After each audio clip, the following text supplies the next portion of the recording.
Okay students, let's go through a quick little tutorial here on how to use Aurasma in your 21T course. So you've already used Aurasma as a means for using your coat of arms potentially in one of your social studies classes, or at the very least in a training. How to use it on here? Well, here are the simple steps we need to follow. We're going to start at the top over here on the right and work our way down. We're going to start with a trigger image. A trigger image is the image that is going to cause something else to play. So for instance, with the coat of arms project, if you hover your iPad over your coat of arms, it will then play something else. The coat of arms is the trigger image. We're going to use a standard method for naming all of your trigger images. So here's what we need to do, and I'll do this step one more time here. We're going to first click on trigger images over here on the right, then click on the plus for adding in. We're going to create a new one. We're going to call it 21T space, and then you're going to have your section, or excuse me, not your section, but your period that you have this during the day, and then also the rotation in 21T. So let's say that it's 1-1. Mrs. Cusick will tell you specifically what you're going to do here. And then you're going to put last name, comma, first name. Then from here, you're going to come down to where it says training image, and you're going to push browse. So what we need to do is browse one in here. Now what I'm going to do is just take a couple random screenshots that I had been using. Then I'm going to push save.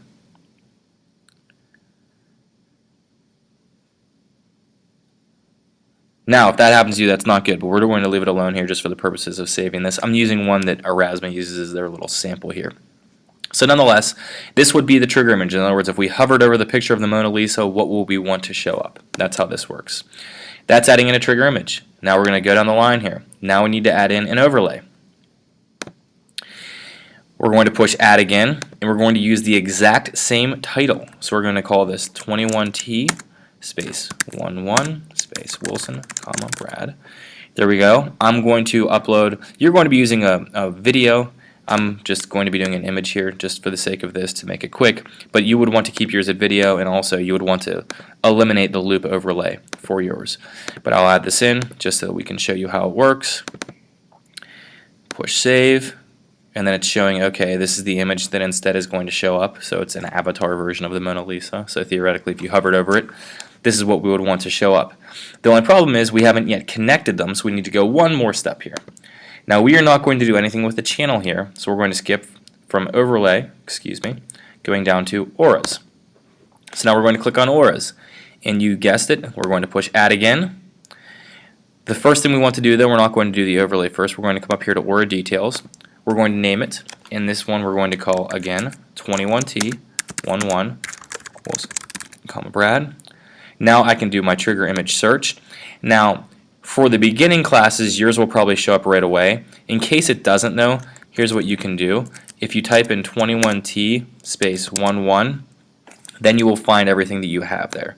So I'm going to click on the image that I want to use. I do have to select a channel now, and we're all going to be using the Upper St. Clair School District channel.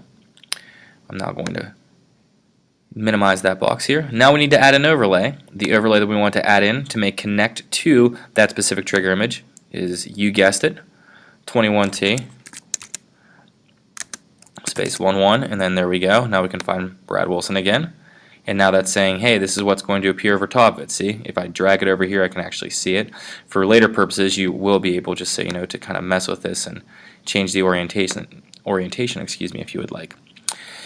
Then what we're going to do is we're going to add an action here, and we're going to make it so that when the overlay, and I think that what it should default for you, and I'm not sure, but it should be set to make it so that when an overlay is double tapped, we want to make it turn full screen. Okay, so that's what you would like to have here.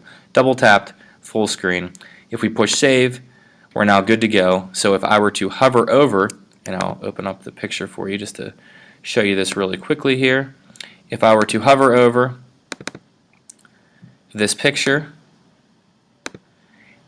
right here, then what would show up is this avatar version of it. So that's our quick little tutorial here on how to set this up. Once you push save over here, you're good to go. Alright, I hope that helped.